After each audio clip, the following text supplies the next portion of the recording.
Welcome to the Chef Spotlight of the AFReats podcast. And I'm sitting here with today's Chef Masem. Hi. Hello. Hello, my friend. Hi.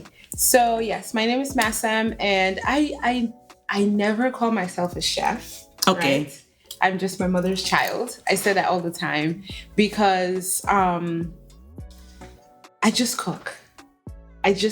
Cooking is just something that has been passed down from generation to generation in my family, and it's very near and dear to me. It's an art form, right? And as a creative, we always find some way to express ourselves. So what better way than food?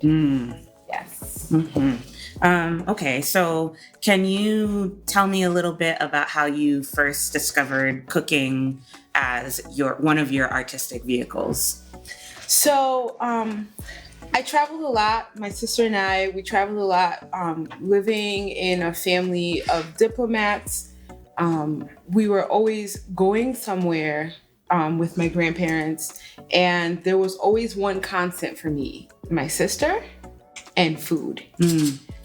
That was always a staple thing. So I would always be so interested and so in awe of when I would eat food, I would be like, wow, what is this deliciousness? And then when I turned 7, I remember going into the kitchen and watching my grandmother make jollof rice and being like, can I learn this? And she was like, stand here. So that was really where it started, right? Me just wanting to be there to see, because I would always be like, well, how did you get here?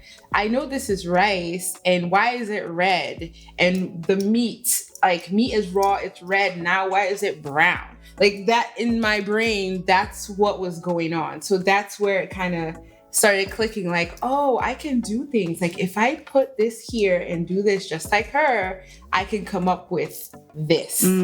So yeah, that's how it started. Thank you. So you mentioned earlier that you lived in Italy for a number of years. Did that have any influence on your cooking style?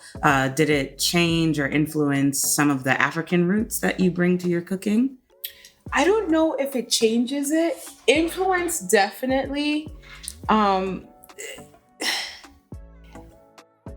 grew up in an African household no matter where I was. So while we were home, we ate African food. Like at school, I ate, whatever was on the menu, pasta, all the different kinds of pastas. I don't like gnocchi, which is but they had it in, they cook pigeon there, so I ate pigeon. I didn't know you didn't eat pigeon till I moved to America, and everyone's like, oh. And I was like, oh, well, people eat that now.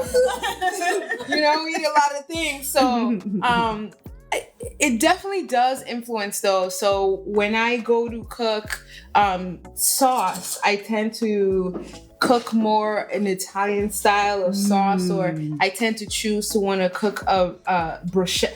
I warm up bruschetta, guys. There's bruschetta, how it's like you eat it no, I will chop up onions and put the bruschetta in the pot and then put it over ravioli, because it's tomatoes. You can cook tomatoes. Who said you couldn't? So I do have that influence. And when it comes to desserts, and when it comes to things like Nutella or like chocolates, stuff like that, that's where that influence really comes in. Yes. Thank you. I had a question. So can you tell me a little bit about how you chose the meals that we ate today? What was that process like for you? So for the meals that we had today, the process, you never end up, well, I don't know about anybody else, but I never end up with what I said I was going to do. So when I started off, I was like, okay, I'm going to make fufu and eru. You I'm really going to did make say that. ekwang. I'm going like I was thinking of all these things, and then I was like, okay, I have to go to the store. I have to get the ingredients and everything, and then I literally woke up this morning and I was like, oh, I thought I had smoked turkey and I don't. So I'm just gonna cook this. And I was like, oh, well, I thought I was gonna make the potatoes heartier, but I'm gonna stew it instead, you know? So a lot of my cooking, even though I plan ahead, when I'm actually cooking is what I go with. That's why I'm not a chef, right? I can't be a chef because the chef is, this is what we're doing. We're sous videing this. We're gonna fillet this, and this is gonna happen. Don't ask me that though, because you're gonna get what comes out of my kitchen, however way it comes out. But it's still with a lot of love. I feel like it tastes better that way. I want to dig a little bit deeper on this like societal notion of what a chef is.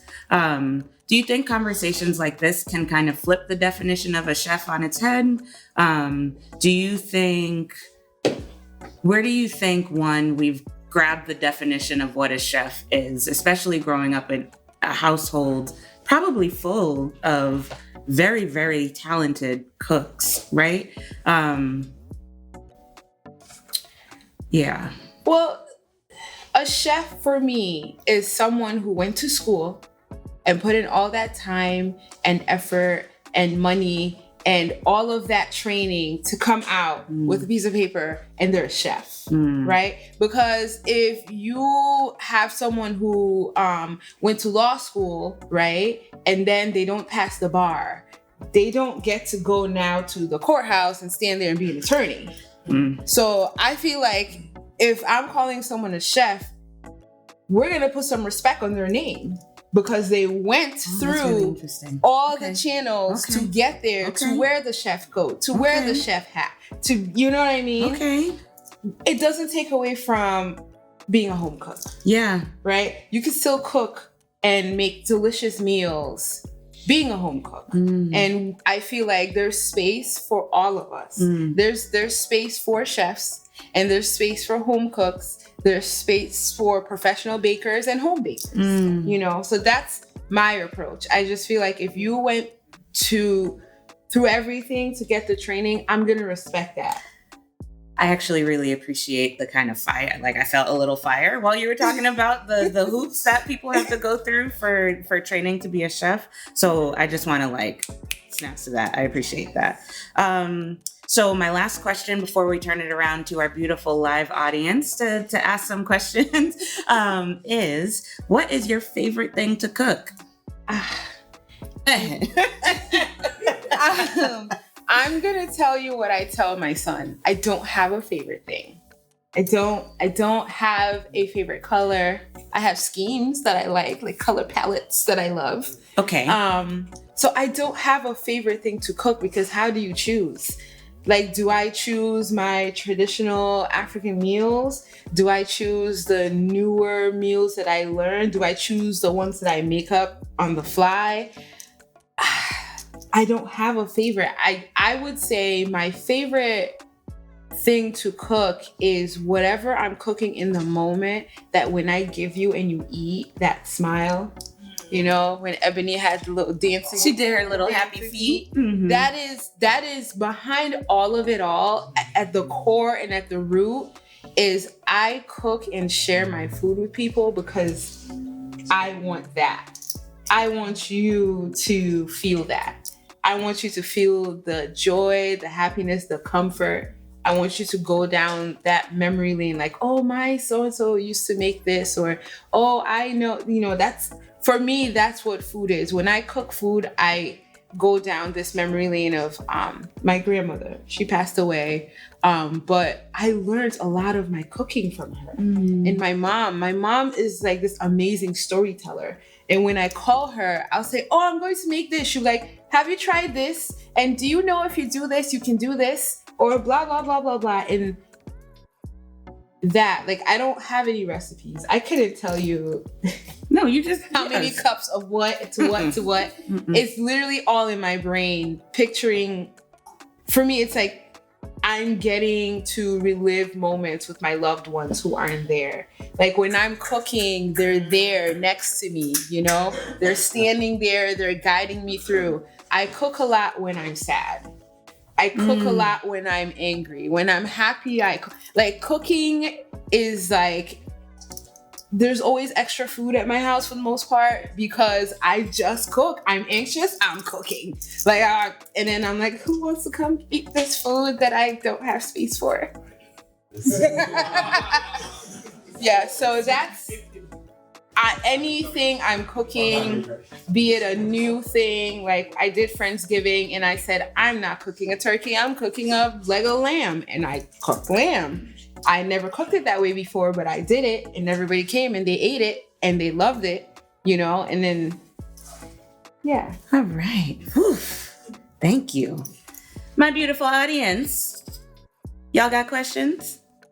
Yeah, so like following all the respect in the world's idea, like you said that you're not a chef because like there's a process, right?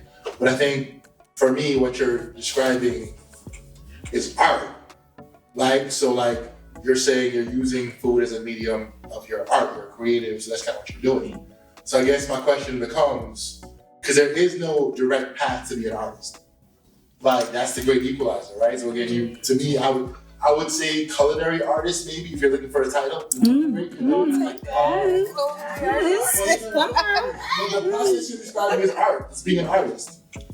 Right? So, like, be great. Thank you. I received Was that a question? It was just a comment. It was a comment. It started as a question. And then it was like, this is where I'm landing.